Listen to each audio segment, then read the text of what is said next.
Evil Pixel. Catering to the season of fall and Halloween approaching, I figured it would be appropriate to discuss a legendary horror film turned into an NES game that didn't quite sit well with gamers in the 90s. With Freddy Krueger quickly rising to popularity with the release of the Nightmare on Elm Street film, we were excited to see a Nightmare on Elm Street game being released for the Nintendo. The gore and intense scenes displayed on the film seemed all too appealing for any kid to not want to experience this in 8-bit. However, we were all let down and met with awkward gameplay, weird enemies, and terrible controls. But this isn't the game that was originally planned to be delivered, and so in today's video, we'll be discussing the beta of Nightmare on Elm Street for the NES.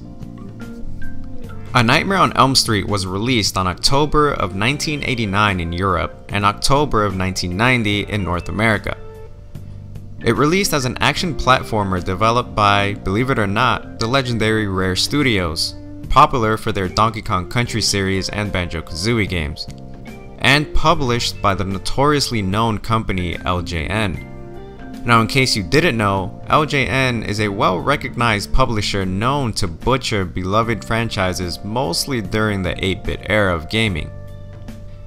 Now, the premise of the game consisted of the player taking control of a local teenager while going throughout the neighborhood entering houses in order to collect Freddy's bones. This can be done by jumping in and out of the dream world fighting against generic enemies such as snakes, skeletons, and spiders.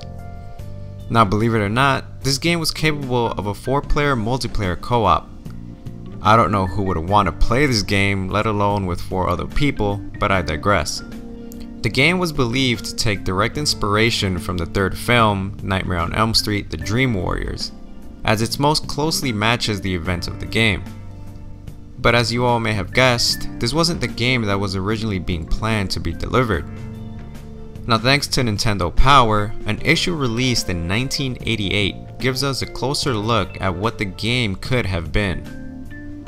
Originally, the premise of Nightmare on Elm Street for the NES allowed players to take control of Freddy Krueger himself, with the primary goal being to kill the teenagers who are in search of his bones. The complete opposite of the original game that we got. A lot of this was going to be made possible by stepping over to the real world from the dream world through electrical outlets, warping pipes, and mirrors. Now, right off the bat, this already sounds way better than anything we've ever got, as far as horror games go. Now, thanks to archived websites such as Read Comics Online, you can take a look at the Nintendo Power issue yourself. I'll have a link in the description below.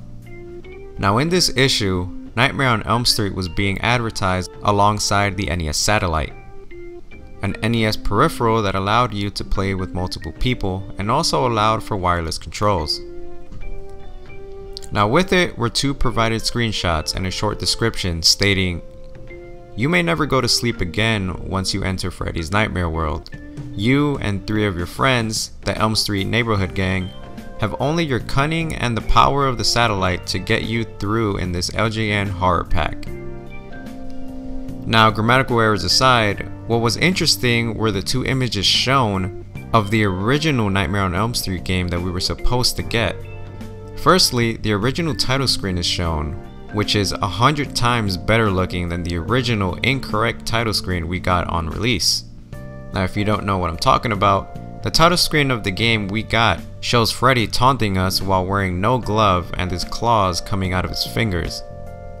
The second image is the most interesting and seems to show the description of the original game that we were supposed to get. It shows 2 very detailed teenagers going head to head with Freddy himself.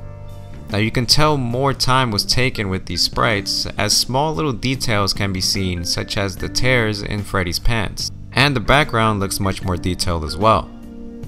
It is believed by many that Freddy was the playable character in this screenshot going against the 2 teens to recover his bones. More on that later on. Now, this isn't the only media where beta images were shown of the game. A poster provided within issue number 2 of Nintendo Power shows the overworld of what could have been the hub world of the original game, which looks very similar to games such as Legend of Zelda. The poster provides a description: "It's your greatest dream and your worst nightmare. You are Freddy Krueger, the gruesome star of the Nightmare on Elm Street movies. Use all your evil powers and special abilities to track down and destroy enemies before they bury your bones." This again reiterates the original premise of the game, giving players control of Freddy as opposed to the teenagers. Yet another, and what is believed to be the first ad to appear with the original beta images of the game, is this LJN ad of the game shown in several medias. And in my opinion, it is the most interesting. The ad shows not one or two, but 3 official images of Nightmare on Elm Street. One is a more clear view of the previously mentioned overworld, while the others show Freddy approaching a teenager inside a house in his normal form. The third and final image shows Freddy chasing the same teenager in a snake/reptilian form. Now this is strictly my speculation, but it appears as though Freddy was able to morph into nightmare versions of himself, similar to what he was able to do in the movies. Now in the description of the ad, it states, "You are Freddy Krueger. A horde of obnoxious teenagers is trying to get rid of you by finding your scattered bones and burying them. The only way to stop them is to kill them. You can travel along Elm Street through the electrical and plumbing lines, or step into a mirror and step out into another room. The kids have weapons to battle you with, and some of them even possess powerful Dream Alter eggs. But if you can strike before they wake, they'll trouble you no more. So sharpen up your razors and get ready to slash, cause Freddy's here." Now the question you may be asking yourself is, why was this change made if the game shaping up to be was decent and quite unique? Well, even though it was never officially confirmed, as most things never are in these types of situations, it is greatly believed that LJN forced Rare to make the game into a much more family-friendly game. This is largely seen as the case due to a few games being pulled from shelves at certain retailers at the time due to them expressing too much violence for children. The idea was to prevent financial losses to happen, as it did with Halloween on Atari and Texas Chainsaw Massacre, as certain game stores refused to stock the games due to the game giving the player control of the killer. Now if this is the case, it appears that the original version of the game was far along into production, so much so that screenshots of the beta versions made it into publication along with ad images as shown previously. Now even though the game went through notable changes, I have to admit that it isn't as bad as everyone seems to make it out to be. While not a great game by any means, there were a few cool features that it had, such as going in and out of the dream world and transforming into a better version of yourself. But even still, it intrigues me to think of what could have been had LJN let Rare release the original intended game. Would it have been received well, or was it just good on paper and not so good on execution?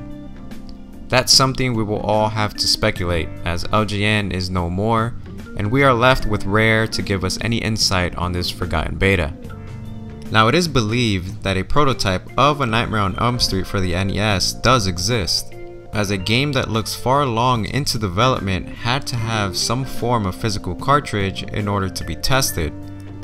The same theory goes towards the ads of the game, as media outlets were usually given access to the game in some way, shape, or form in order to produce the high quality images that we got in some of these ads. Some say that LJN wouldn't have given media outlets a description of the game if the game were still in pre-production form. That just wouldn't seem right, and I have to agree with it. So somewhere in a old developer's closet or desk, or maybe in Rare's old vault, there lies a copy of the prototype of Nightmare on Elm Street. Well, I guess only time will tell if these things will be released. I do have a bit of hope, as Rare has been giving some insight towards its unreleased features and games on their Twitter. And that is what we know of the beta of Nightmare on Elm Street for the Nintendo. Thank you guys for watching. Check out some of our other videos if you'd like. And don't forget to follow us on social media, Facebook, Twitter, give us any suggestions for any future videos. And check out our Patreon if you want to show us any support and keep these videos coming. And I'll catch you all next time.